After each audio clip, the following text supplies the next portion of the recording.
여러분 안녕하세요. 폴리나트 아동 심리미술 선생님 지성미 선생님입니다.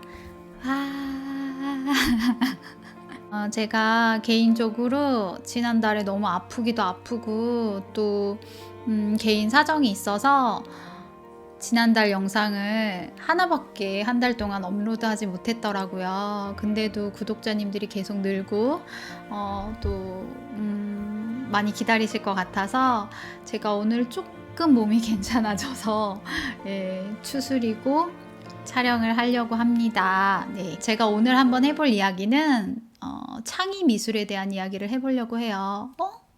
근데 지성미 선생님은 심리미술 선생님 아니에요? 라고 이야기할 수 있죠. 생각하는 심리미술은 아이들의 마음을 안정시키고 자존감을 높이는 그런 심리적 안정을 위한 그런 힐링 미술 수업이지만 그게 어느 정도 아이들에게 익숙해지고 단단해지면 창의적인 미술까지도 도달이 되는 것 같더라고요. 그래서 뭐 창의 미술이나 심리 미술이나 같은 맥락이라고 보는데 심리 미술을 기반한 창의 미술이 이제 저희의 목표 도달 지점이라고 생각하시면 될 것 같아요.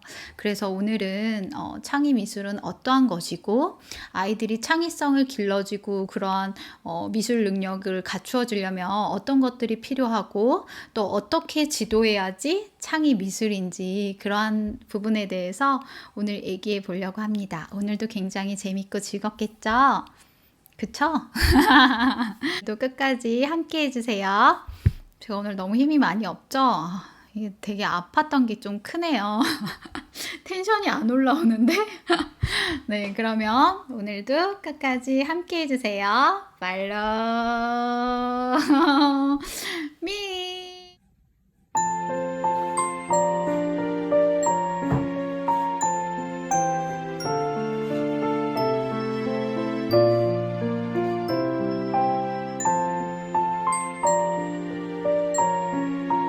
우선 우리가 그림을 그릴 때 막상 하얀 도화지를 메꾼다는 게 어른이든 아이든 굉장히 부담스러운 과정일 수가 있어요. 그래서 그 하얀 종이를 내밀어서 넌 어리잖아. 넌 창의성 있잖아. 넌 뭐든지 할 수 있어. 마음대로 그려봐.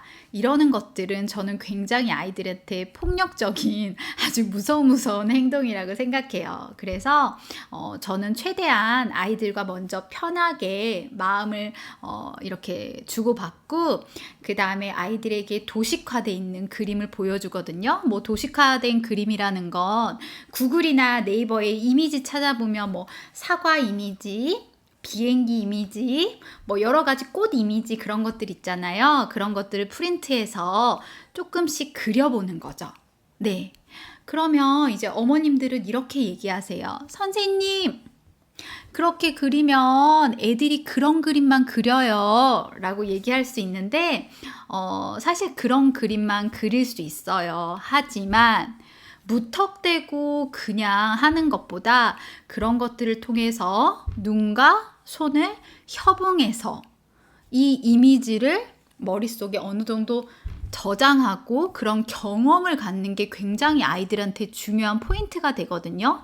그래서 그러한 경험들이 이루어지고 그 다음에 자신의 생각이 얹어지고 그 다음에 창의적인 미술로 갈 수가 있어요. 근데 어떻게 연습도 안 해보고 아이들이 무작정 창의적일 수 있겠어요. 그쵸, 어머니? 그래서 절대 그 도식화 그림을 똑같이 하려고만 한다는 그런 불안감을 버리시고 어느 정도 쉬운 도식화대로 꽃, 과일, 동물, 뭐 교통수단 여러 가지 것들을 한번 그려보게 하세요. 아이 스스로요.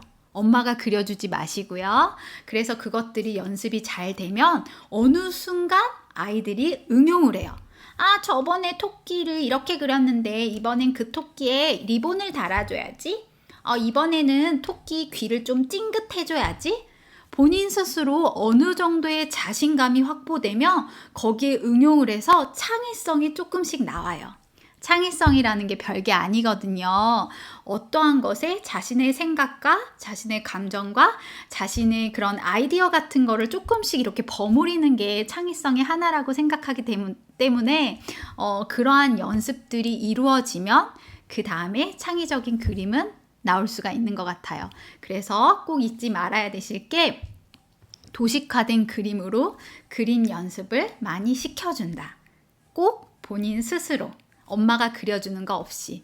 그래서 그러한 실력이 쌓인 다음에 창의적인 그림이 나올 수 있다는 거 꼭 알고 계셨으면 좋겠어요, 어머니. 확실히 제가 창의적인 아이들의 그림을 보면 창의적인 것은 좀 기발하다든지 아니면 스토리 능력이 있다든지 아니면 뭔가 그림 자체가 궁금증을 유발하는 그런 그림을 저는 창의성 있는 그림이라고 하는데, 그런 그림들을 제가 예시로 계속 이렇게 좀 화면에 띄울게요. 그런 그림을 그리는 아이들의 특징을 보면 대부분의 아이들이 정말 책을 많이 읽은 친구들이 많아요. 어떤 책이냐?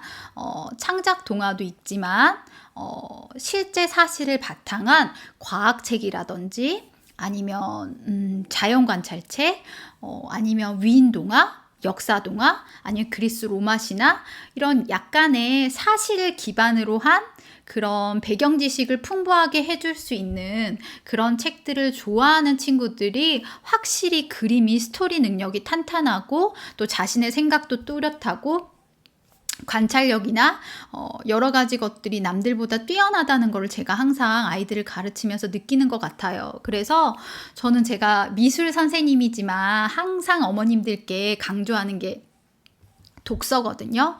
유아 시기의 독서는 정말 중요합니다. 꼭 독서를 유튜브만 보여주지 마시고 독서 활동을 해서 그 독서가 기반이 돼야지 아이들이 그림이 창의적으로 변하고 창의적인 아이가 완성이 되는 거는 저는 무조건 독서라고 생각하거든요. 그래서 정말 아끼지 말고 책도 많이 사주시고 또 정말 시간과 그런 관심을 아끼지 말고 아이와 독서하는 습관을 키우시는 거를 정말로 당부드리고 추천드립니다. 세 번째 요인은 저는 자신감 같아요. 내가 어떠한 이야기를 해도 내가 어떠한 그림을 그려도 난 자신 있어. 난 구박받지 않아. 난 누가 나를 평가하지 않아.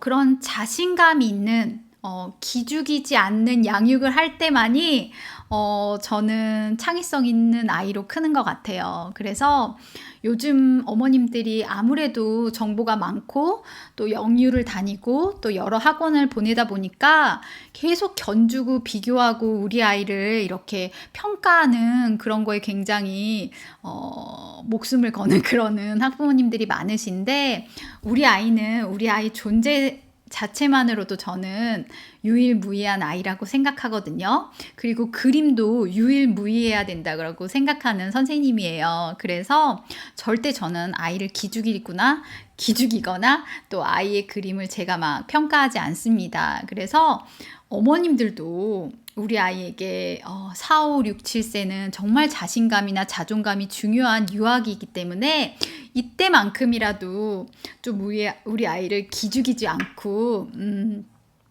뭔가 뿜뿜할 수 있는, 자신감 뿜뿜할 수 있는 그러한 것들이 중요한 것 같아요.